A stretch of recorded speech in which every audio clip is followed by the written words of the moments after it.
Hello everyone, I am Idona John Baptist with the Channel 5 News, the headlines. $700,000 to help restore farmers' livelihoods post-Hurricane Maria. State College President recommends revision of the education curriculum. And a study on the migration of healthcare workers due to roll out next week. The details of the news after this. M&J Covering is the producer of designed galvanized and galvalume in Dominica. They design to your specifications, color and length, 4 styles of galvanized and galvalume pre-painted roofing sheets as requested, and supply all your galvalume accessories. M&J Covering helps you control spending and reduce waste. At M&J Covering, they are also equipped to build your roof to precise standards anywhere on island. So come to M&J Covering at 1 Mile in Portsmouth or call 445-5001 275-5003 today.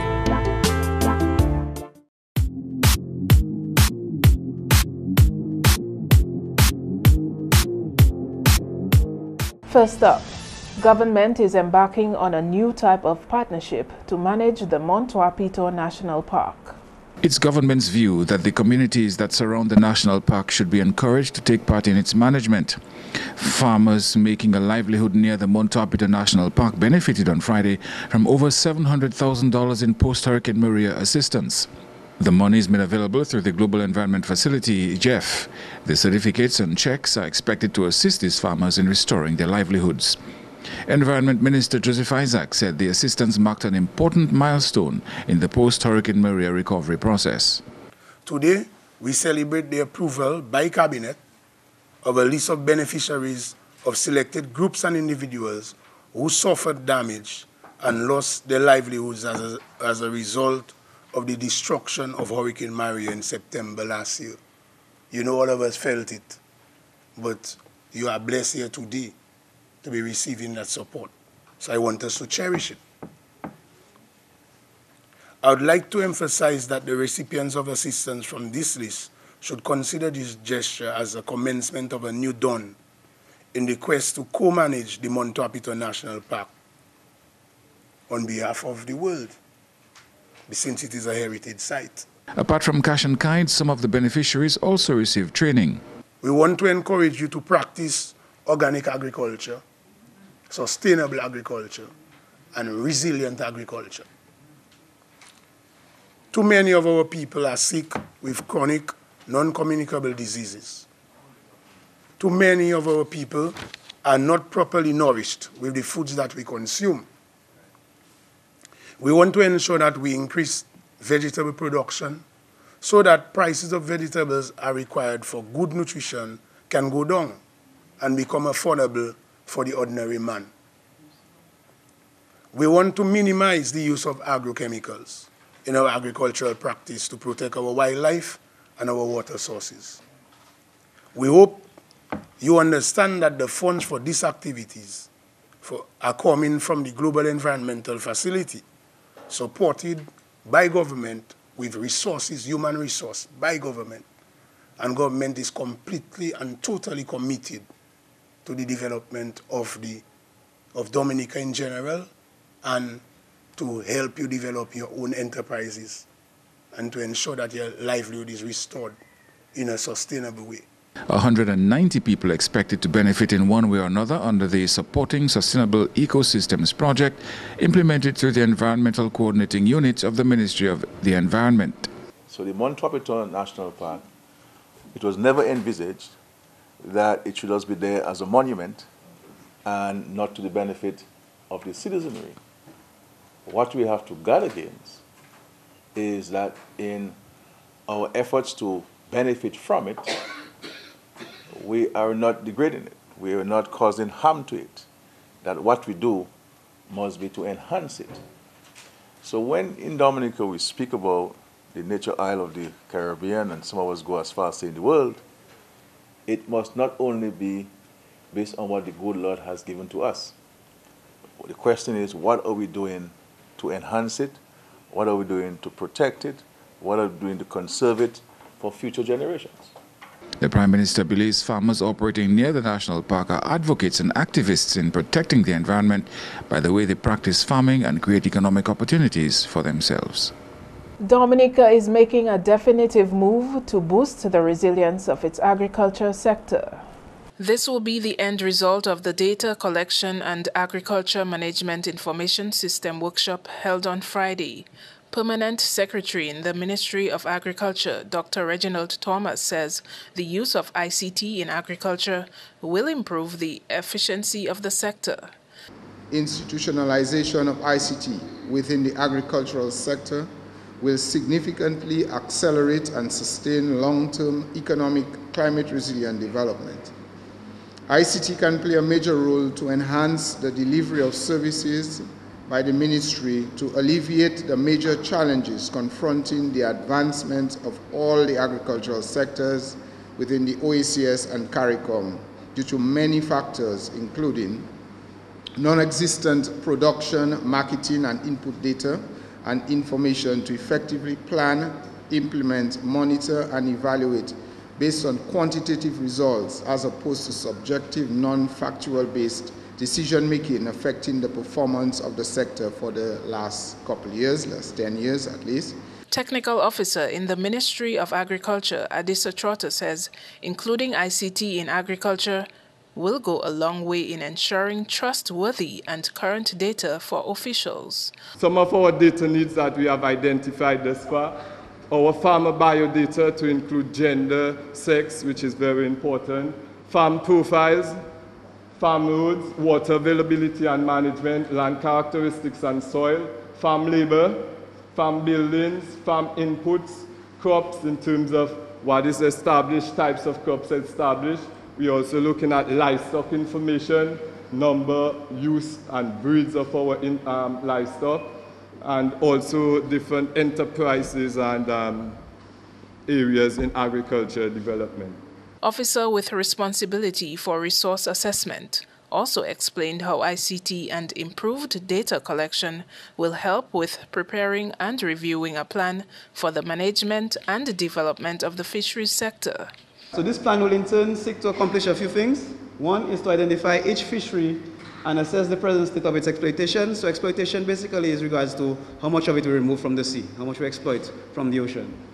Specify the management objectives for each fishery. So each fishery, how do we manage it? Do we leave it to its own devices? Do we let people just do whatever they want with it?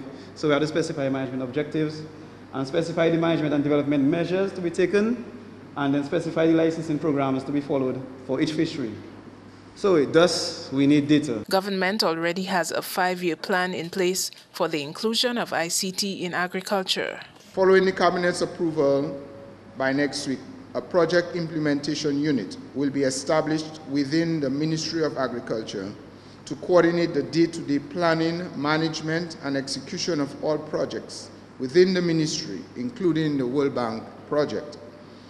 The PIU will work in close coordination with the ministry's divisions as well as with an implementation support team, IST, established within the Ministry of Finance, which will be responsible for fiduciary aspects of the project and advisory responsibility for safeguards aspects. A study on the migration of healthcare professionals from the Caribbean is expected to get underway in Dominica on Monday. The Pan American Health Organization, PAHO, and World Health Organization, WHO, have launched a new study that will survey the current migration trends of healthcare workers in the Caribbean region. A team will be in Dominica from Monday to conduct the study among local healthcare professionals over the course of 2 days. Dominica's coordinator for the study and principal nursing officer, Terelia Ravalier, welcomes this newest study by PAHO and the WHO. This study is very, very timely. That the results of this study will immensely redress the challenges that migration of health workers poses.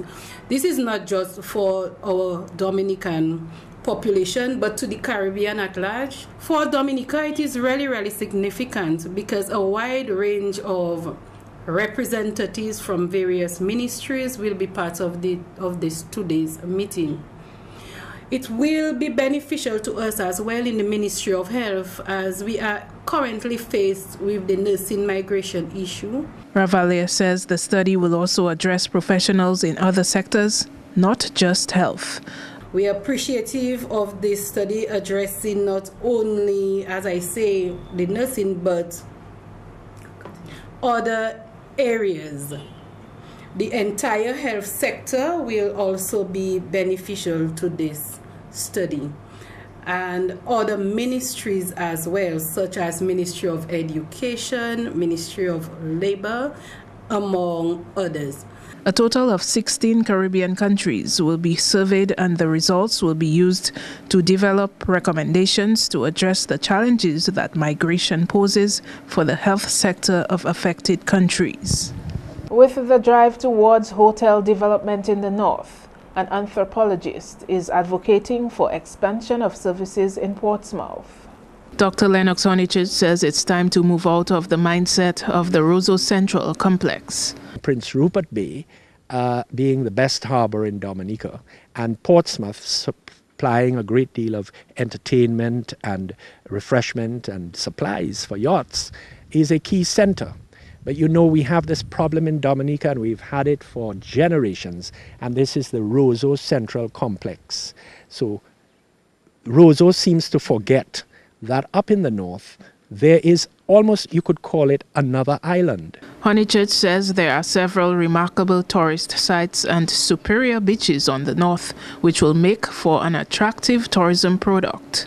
The yachting season in both 2017 and even after Hurricane Maria in 2018, I have been counting here in the harbour over 100 yachts per day that have come here, and they are feeding funds into the community. I point out that we have more beaches here in the north than Nevis. Nevis is a key tourist centre of the Caribbean in St. Kitts Nevis. And if you count the beaches, and I am measuring all of them, we have more beaches available than, for instance, the island of Nevis or even Tortola. But we don't see it as such, because we're focusing all the time on Trafalgar Falls, Emerald Pool, you know, the various springs. Prince Rupert's Bay in Portsmouth is a major port for yachties and attracts yachts originating from Canada and the US. All along the bay you have little bars, you have shops that are servicing the yachting industry. They come in and they buy their supplies. The Portsmouth market, for instance. What people don't hear about is that here at Fort Shirley, we accommodate people. We have the hostel, which can house 40 persons, 40 beds.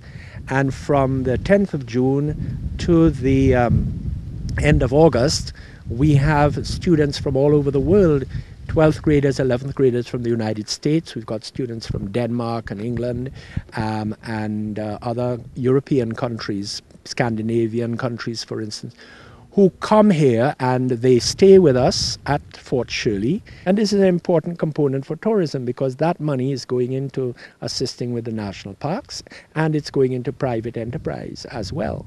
So we are a very vital part of the tourism industry. The Portsmouth and Cottage constituencies are one step closer towards having state-of-the-art housing settlements. Here is Andrea Louis with more. The groundbreaking ceremony for housing developments in Cotton Hill and Georgetown in Pickard, Portsmouth took place at Georgetown on Thursday. This CBI-funded project is being undertaken by Montreal Management Consulting Establishment, Inc., MMCE. The projects will see, among other things, the development of 226 residential units, sporting and recreational facilities, and an administrative block. Parliamentary representative for the Portsmouth constituency, Ian Douglas, says the creation of an administrative block will help boost the versatility of Portsmouth. We welcome the establishment of the administrative building in this project. So the immigration department could issue passports right here. The traffic department could issue license from Portsmouth. The inland revenue and the VAT division could have an office right here. The sub-treasury and the registry could issue birth certificates right here. The education and the sports divisions could have offices right here in Portsmouth. The Prime Minister will have an office right here in Portsmouth. The PAL rep would have a proper office. The mayor and the council will also have offices in this administrative building. One of the things we don't have now is a community center for the visual and performing arts and an internet cafe where students can research and study. With this building, a new performing arts center will be part of this new administrative building. The housing projects for Cotton Hill and Pickard are expected to exceed $100 million. Member of Parliament for the Cottage constituency, whose constituency is also getting a housing settlement, says these units will enhance the economy in the north of the island. Any development that takes place in Portsmouth will always impact the rest of the communities around it. So we're not only building homes, but we're also enhancing the investment opportunities for Portsmouth. We're also ensuring that we can maintain a certain level of environmental friendliness, cleanliness of the city of Portsmouth and Cotton Hill and Georgetown, but also to give our people a sense of pride, a sense of belonging, a sense of wanting, a sense of caring. So it's not just about the housing development, but what is added onto it. Prime Minister Roosevelt Skerrit says these new residential areas will be resilient in more ways than one.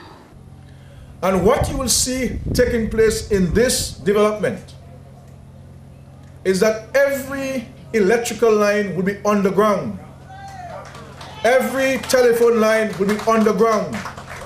Every cable line will be underground in underground ducts. So you'll see no poles, no lines running across this property.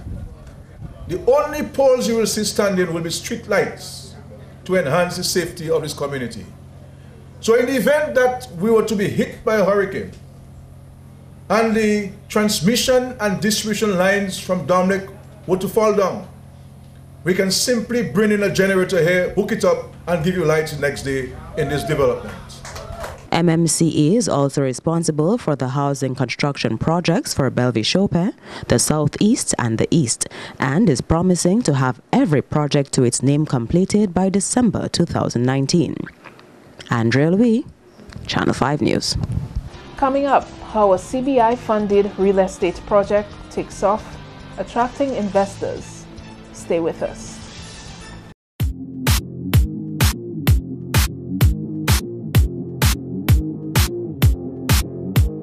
Thanks for staying with us. Ambassador at Large for Education, Dr. Donald Peters, is recommending a revision of the country's education curriculum. Dr. Peters says the curriculum as it stands does not serve in developing all-rounded students. From the primary and secondary, we need to change the curriculums. I've said that a million times, is that right now we teach students, we raise students to take exams, not to build a nation. So we still have the concept of people have their little son and daughter from Maho, Bay Bush, wherever, tell them you have to be a lawyer or a doctor. Poor little Johnny going through school all the time with those two professions alone in his head. He doesn't know that a plumber makes more money in Dominica than a doctor.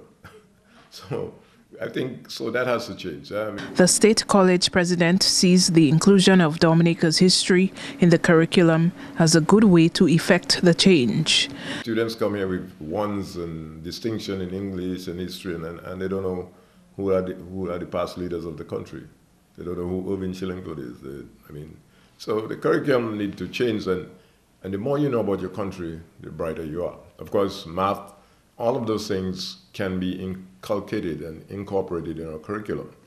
For the educational system on a whole, we as a country have to begin to look at our curriculum. And for the newborns that are just starting, have a new dynamic, a shift in paradigm on putting an educational system that prepares people to build a nation. He also thinks that the Caribbean Examinations Council should consider doing the same across the region. So CXC have to help those Eastern Caribbean countries, not Dominica alone, so that our students are raised like every other student in the world to work for the nation to learn the things that are relevant to their villages, to them, to climate change, to customer service. Is there a course in CXC for customer service or resiliency? So that has to happen at this end. Yeah. We do a great job here by the time when they reach us to prepare them for the rest of the world. So State College is actually doing a good job. But more investors are buying into the Citizenship by Investment funded Jungle Bay Resort as marketing of the project accelerates on the international scene. Proprietor of the Jungle Bay Resort and Spa, Sam Raphael, said despite the competition in the CBI market, the majority of rooms have been sold to investors. We have two sets of marketing, and one is we are under the Citizenship by Investment program, so that brings in the investment capital. So we've been really putting a lot of effort in that, and that's been going relatively okay. It's a lot of competition out there in the CBI investment market.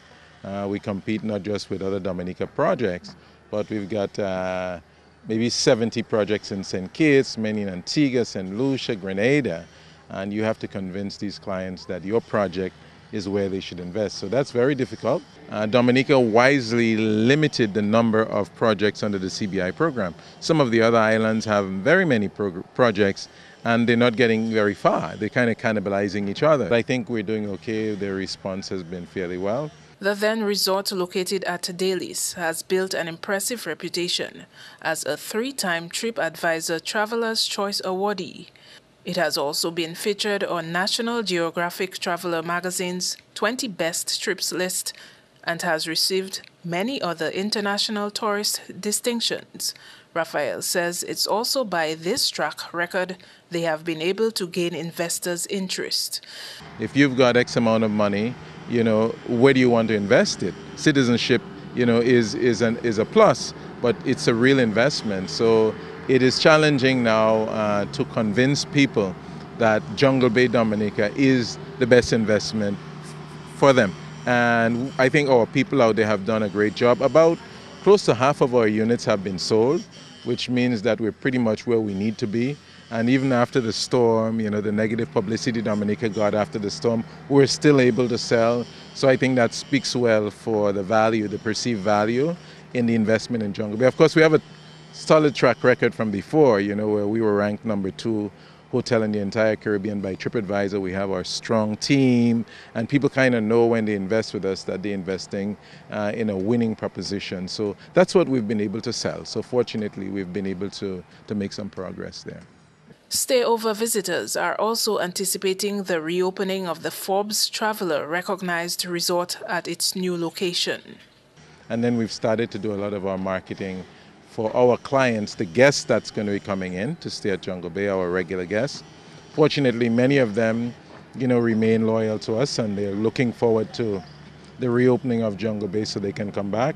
We have a number of the yoga groups that we hosted, a number of the university programs. They're poised to come back as soon as we open, so that's going well also. Head of Range Developments, Mohammed Assaria, says his focus now is on moving forward after fake news emerged, stating that he had been detained in China on suspicion of financial wrongdoing. Under the threat of legal action, the news outlets took down the erroneous articles and apologized. Assaria was attending the Investment Migration Council in Geneva this week while the false allegations were made. The Investment Migration Council IMC is the worldwide association of professionals dealing with investor immigration and citizenship by investment. The IMC brings together the leading stakeholders in the field and giving the industry a voice. The IMC is a Swiss-registered non-profit association with its headquarters in Geneva. Here is Assaria in an interview in Geneva this week. Pleasure to be here in Geneva. I arrived here 48 hours ago, was woken up yesterday with all these news stories going around. Very surprising to me that I had been purportedly detained in China when I was in Geneva, but always a pleasure to be at the IMC conference in Geneva. I think it's a fantastic event. Shame that fake news has been circulating and has been picked up given how obviously fake it is, especially given the gentlemen can't even spell the word Caribbean in their article. But it's a real pleasure to be here at the IMC conference in Geneva, showcasing the projects that we've developed in the Caribbean, the Park Hyatt St. Kitts, which, as you know, has won an award by CNN for being the best new hotel in the Caribbean. Recently was picked up by Elite Traveler as being one of the best new hotels in the world. So we're really proud here to basically, let our projects do the talking. We'll be opening the Kempinski in 12 months' time, which will be of equal stature as the Park Hyatt, and starting construction soon on the Six Senses. So we put all this fake news behind us and we focus on what we do best, which is build, deliver, and fulfill our obligations. The Investment Migration Council publicly launched the industry's first worldwide code of ethics and professional conduct in 2015. And ASV Clerval Mills is appealing to victims of defamation to take prompt action. Mills, who this week was awarded $160,000 in a defamation case against Q95 Radio and two of its talk show hosts, says people who are defamed should not ignore it. Mills says his decision to take action against Q95 and hosts Matt Peltier and Angelo Allen goes beyond damages. The matter was concluded on Tuesday. And the things that people are still saying in the media, for some reason, they do not respect the decision of the court. So I myself and anybody that may come into that situation may have to stand for themselves. And what advice I would give a person who is defamed? Do not sit on it. You see the matter that happened recently there where something came out in the media, and the next day they responded to that. And we still see the same attitude in the media that when they got the letter of notice, that they try to ridicule the letter that was sent to them. So as if, well, some people find that the media is something that they can use to destroy people, to whatever they think they want to gain from that. So that's what I'm saying. We need to send a strong message. And for my part, it is not just a matter of getting the judgment, because some people will still try to go around the law, try to go along and make certain remarks that can be interpreted to still scandalize you. And I think that is why nowadays the court try their best to make sure that they give a serious enough penalty for people who try to defame people's character. As David Bruni himself said, when you defame a person's character, it's almost like injuring them physically. Mills says getting a judgment from the court in such matters is just the first step. Because you win a case, to try to discuss it in the public, to try to make you look bad, it's just that they are trying to maintain the intention they have to break you down. And that is why I will make sure that the persons who are responsible will pay whatever the court say that they'll pay, because sometimes when you get a judgment from the court, you have another battle to get the person to pay. So what I'm saying, there's so much malice in that they will stretch it as long as it can. Although my matter was in 2015, but there's an incident that happened in 2006, going on 12 years now, and they still have the matter live. So that is why people, as I said, if a person defame you, stand up immediately to put an end to it.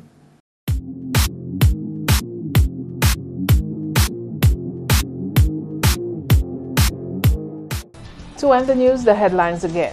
$700,000 to help restore farmers' livelihoods post-Hurricane Maria. State College President recommends revision of the education curriculum, and a study on the migration of healthcare workers due to roll out next week. Feel free to contact us at news@marpin2k4.com. You can also access our past newscasts on our YouTube channel. On behalf of the entire production team, I am Idona John Baptist. Thanks for watching. Have a good weekend.